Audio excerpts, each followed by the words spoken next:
सुबह उठकर वनजाक्षी देखती है कि जहाँ पिछली रात को एक छोटा सा पौधा था, वह अगले दिन एक बड़ा 6 फुट वाला पेड़ बन चुका था। और इतना ही नहीं, उन पे बैंगन पे इतने भरे भरे और 4 गुना बड़े भी उग गए थे। यह देख वनजाक्षी अपनी आंखों का खुद यकीन नहीं कर पा रही थी। पेड़ के पास आकर उसे जांचने लगती है। ये कैसे हुआ? ये मुमकिन कैसे है? कल तक तो ये पौधा था, आज पेड़ कैसे बन गया? वो ऐसे सोच में पड़ गई थी कि इतने में उसकी बेटी वसुंधरा वहां आकर उस पेड़ को देख ऐसे ही चौंक जाती है। कुछ देर बाद वह हार मानकर कुछ बैंगन को लेकर उनका भरता बनाती है। बस, वो भरता स्वादिष्ट था। उस स्वाद पे फिदा होकर माँ बेटी दोनों बचे। कुछ बैंगनों को उनके आजू बाजू पड़ोसी लोगों में बांट देते हैं। अगले दिन उस बैंगन के स्वाद पे फिदा होकर बार बार वनजाक्षी के घर आकर उनसे बैंगन पूछते हैं। और इतना ही नहीं, जितने बैंगन को कल वो पेड़ से तोड़े थे, उतने ही बैंगन अगले दिन वापस उग गए थे।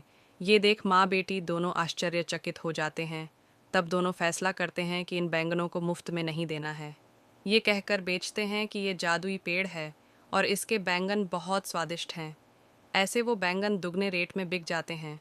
कुछ ही दिनों में इन स्वादिष्ट बैंगनों के बारे में और वो बड़ा सा बैंगन के पेड़ के बारे में इधर उधर बात फैलकर आजू बाजू पड़ोसी शहर तक पहुंच जाती है।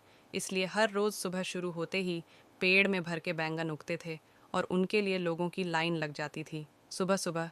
और वो भी वनजाक्षी के घर के बाहर। वनजाक्षी का पैसों का डिब्बा हर रोज़ पैसों से भर जाता था और ये बहुत साधारण सी चीज़ होती थी। कुछ ही दिनों में वनजाक्षी का नाम बैंगन से जुड़ गया और सब उसे बैंगन बेचने वाली वनजाक्षी करके बुलाने लग गए। और इतना ही नहीं, वो बहुत कम समय में उस सारे गांव में सबसे अमीर बन जाती है। बड़ी सी बंगला बनवाती है और उस बैंगन के पेड़ के चारों ओर बाड़ लगवा देती है और उस पेड़ के पास एक सिक्योरिटी गार्ड को भी रख लेती है। एक दिन वसुंधरा वनजाक्षी के पास जाकर ऐसे कहती है, माँ, रातों रात एक छोटा सा पौधा इतना बड़ा पेड़ कैसे बन गया? और ऊपर से अगर सारे के सारे बैंगन हमने तोड़ दिए तो भी अगले दिन उनके जगह में उतने ही भर के बैंगन उग जाते हैं। ये कैसे मुमकिन है? अरे हाँ हाँ, मैं भी इस चीज़ के बारे में सोचना भूल गई। चलो, जो भी हुआ उनसे हमारा अच्छा ही तो हुआ। अब तो मुझे तुम्हारी शादी की भी कोई फ़िक्र नहीं है बेटा, ऐसे कहती है। और ठीक तभी वनजाक्षी को एक बात याद आती है। उस समय में जब भी वनजाक्षी के लिए रिश्ते लाते थे तो कुछ भी सेठ नहीं होता था। अगर वसुंधरा को लड़का पसंद आ गया तो लड़के वालों को इनका दहेज नहीं पसंद आता था। और अगर लड़के ने वसुंधरा को पसंद कर लिया तो वसुंधरा को वो लड़का पसंद नहीं आता था। ऐसे बहुत साल बहुत सारे रिश्ते देख देख कर वनजाक्षी थक कर ये सोचने लगती है कि शायद उसकी बेटी के कुंडली में कोई दोष है। इसीलिए वो बहुत सारे पूजा पाठ करवाती रहती थी। ऐसे ही एक दिन वो मंदिर में पूजा करवा के घर लौटती रहती है। तब रास्ते में उसे एक बैंगन का टुकड़ा नजर आता है। उसे लेकर वो अपने घर के सामने रख देती है और कुछ दिन बाद उस जगह में एक छोटा सा पौधा उग गया था। मंदिर जाने से पहले उन बैंगनों को देख वनजाक्षी सोचती है, घर आने के बाद ना इन बैंगनों का एक बहुत अच्छा भरता बनाना है। मुझे यही सोचते हुए वो मंदिर चलती रहती है। रास्ते में वो ऐसे सोचती है, अगर कोई वो बैंगन को लेके गया तो? वो फैसला करती है कि जल्दी जल्दी वो मंदिर जाकर भगवान की प्रार्थना करके बाहर आ जाएगी। वापस आते वक्त उसे रास्ते में एक साधु नजर आते हैं। उनके पास जाकर वो ऐसे पूछती है, स्वामी, मैं मेरी बेटी की शादी करवाने के लिए बहुत कोशिश कर रही हूँ, लेकिन नहीं हो रहा है। कृपया करके इसका कोई हल निकाल दीजिए। ठीक है, उस जगह पे बैठकर अपनी पूरी मन से प्रार्थना करो, ऐसे कहते हैं साधु। तब वनजाक्षी उस साधु के सामने बैठकर इसी डर में पड़ी रहती है कि कहीं कोई उस बैंगन को चुरा ना ले। हे भगवान, मेरे घर जाने तक उन बैंगनों को संभाल के रखना, किसी को उसे चुराना नहीं है। इसका प्रार्थना करके वो उठकर साधु के पास जाकर आशीर्वाद दीजिए, स्वामी ऐसे कहती हैं। तब साधु कहते हैं, जो प्रार्थना तुमने अपने मन से, पूरे मन से किया है, तुम्हें वो हासिल होगा और वो भी दुगने में जाओ बेटी।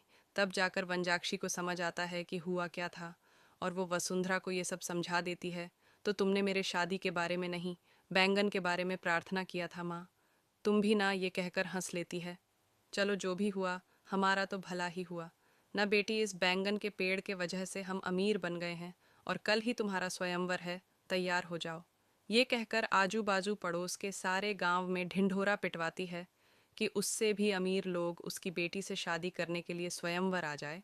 तब तक बैंगन बेचने वाली वनजाक्षी तो बहुत प्रसिद्ध थी और उस घर के जादुई बैंगन का पेड़ भी, इसलिए उससे रिश्ता पक्का करने के लिए बहुत सारे अमीर लोग लाइन में लग गए थे। उनमें से अमीर और अच्छा दिखने वाले एक आदमी से वनजाक्षी अपनी बेटी वसुंधरा की शादी करवा लेती है। कुछ दिन बाद जब उसके सारे जिम्मेदारियां खत्म हो गई थीं, वनजाक्षी उस बैंगन के पेड़ के पास बैठकर ऐसे सोचने लगती है, उस दिन मुझे इस बैंगन के बारे में काश कुछ सोने का ख्याल आया होता। बैंगन के बदले में सोना दुगने में मिल जाता था, तब मैं और अमीर बन जाती थी। हाँ। अगले दिन सुबह उठ के देखने पर उस बड़े बैंगन के पेड़ के जगह में वही पुराना वाला छोटा सा पौधा था जो वनजाक्षी ने वहां लगाया था। तब वनजाक्षी को पूरी बात। Thanks for watching, everyone. Don't forget to subscribe to Cartoon Shala.